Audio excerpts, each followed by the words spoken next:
ఉద్యమ స్ఫూర్తి ఆయన జీవితకాలంలో కూడా మొత్తం పోరాట యోధుడుగానే ఆయన పేరు పొందాడు.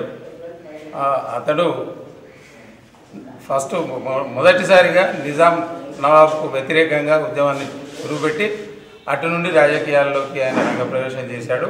దాని తర్వాత చేనేత వర్గాల గురించి, బీసీ వర్గాల గురించి, తర్వాత అన్ని వర్గాల గురించి, వాళ్ళ యొక్క అభివృద్ధి గురించి వివిధ రకాలుగా పోరాడి చివరి వరకు కూడా ఆయన ఒక తెలంగాణ సాధన గురించి, ఆయన తెలంగాణ సాధించాలనే ఉద్దేశంలో కూడా ఉద్యమకారుడు అయినటువంటి మన కేసీఆర్ గారికి, తర్వాత టీఆర్ఎస్ పార్టీకి ఆయన యొక్క స్వంత ఆస్తి అయినటువంటి జలదృశ్యాన్ని ఆయన అప్పచెప్పడం జరిగింది. దాంతో టీఆర్ఎస్ యొక్క ప్రభంజనం స్టార్ట్ అయ్యి చివరికి మనం సాధించుకున్నాం మన తెలంగాణని. వారు కన్నరు కలలు, కానీ సాధించేదాకా ఆయన ఉండలేకపోయారు. కాకపోతే ఆయన సాధనలు, ఆయన అనుకున్నటువంటి కళలైతే నెరవేరినాయి. ఆయన యొక్క స్ఫూర్తిని తీసుకొని మిగతా అందరూ కూడా అభివృద్ధికి రావాలి అని చెప్పేసి కోరుతూ ఇంతవరకు కలెక్టర్ కార్యాలయంలో కూడా సమావేశం జరిగింది. అందులో కలెక్టర్ గారికి కూడా విన్నవించడం జరిగింది. ఈయన యొక్క విగ్రహాన్ని ఏర్పాటు చేయాలి అని చెప్పేసి కలెక్టర్ గారు కూడా దానికి ఏమన్నారంటే స్మృతివనం అని చెప్పేసి ఒకటి ఏర్పాటు చేసి ఉద్యమకారులైనటువంటి వాళ్ళందరికీ కూడా అందులో పెడితే బాగుంటుంది. ఇప్పుడు చౌరాస్తాల్లో వాటిల్లో పెట్టడానికి ఇన్స్ట్రక్షన్స్ లేవు కాబట్టి ఒకటి స్మృతివనం ఏర్పాటు చేద్దాం, దానిలో కూడా విగ్రహాన్ని ఏర్పాటు చేయించే ప్రయత్నం చేద్దామని చెప్పేసి కలెక్టర్ గారు కూడా చేశారు. అయితే వారికి ఇంకోటి కూడా కోరాము, ఈయన చేసినటువంటి త్యాగాలకు, ఈయన చేసినటువంటి ఉద్యమ స్ఫూర్తికి ఆయనకు జాతిపితగా అవార్డు ఇవ్వాలి అని చెప్పేసి దాని కొరకు ప్రతిపాదనలు పంపాలని చెప్పేసి మేము ప్రభుత్వాన్ని కోరుతున్నాం. అలాగే కలెక్టర్ గారికి కూడా విన్నవించాం. మరి అతనికి జాతిపిత ఇచ్చి ఆయనను గౌరవించినట్లు అవుతుంది అని చెప్పేసి మా యొక్క ఉద్దేశం. 105వ కొండా లక్ష్మణ్ బాపూజీ జయంతి కార్యక్రమం మన సంగారెడ్డి జిల్లా కలెక్టర్ ఆఫీస్లో చేసుకోవడం జరిగింది. మరి సంగారెడ్డి ఆఫీస్లో కూడా ఇక్కడ మనం నిర్వహించడం జరిగింది. అట్లాగే మా బీరంగూడ ప్రాంతంలో, అమీన్పూర్ ప్రాంతంలో కూడా అక్కడ కూడా కొండా లక్ష్మణ్ బాపూజీ జయంతి వేడుకలు చేసుకోవడం జరిగింది. మరి కలెక్టర్ గారికి కూడా మేము అమీన్పూర్ ఏరియాలో కొండా లక్ష్మణ్ బాపూజీ స్టాచ్యూ గురించి, మరి ఇక్కడ సంగారెడ్డి పట్టణ ప్రాంతంలో కూడా ఇక్కడ గురించి కూడా గుర్తు చేయడం జరిగింది. ఆయన కూడా స్పందించడం జరిగింది. మరి ఈయన కొండా లక్ష్మణ్ బాపూజీ 3 దఫాలుగా ఎనలేని సేవలు చేసి మన స్వాతంత్రం గురించి, తర్వాత తెలంగాణ గురించి 69లో పదవి త్యాగం చేసినటువంటి వ్యక్తి.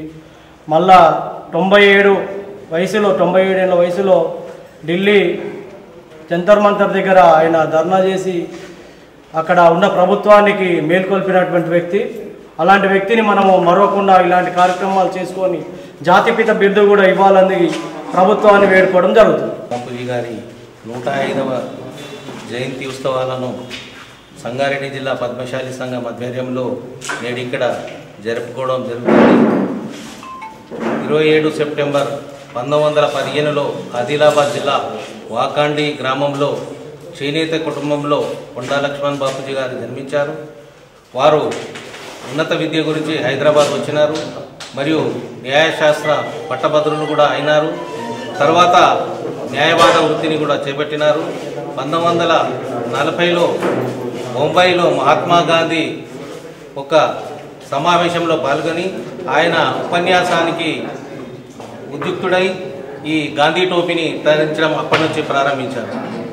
మొట్టమొదటిగా 1952లో ఆదిలాబాద్ జిల్లా ఆసిఫాబాద్ నియోజకవర్గం నుంచి ప్రప్రథమంగా శాసనసభ్యునిగా గెలుపొందడం జరిగింది.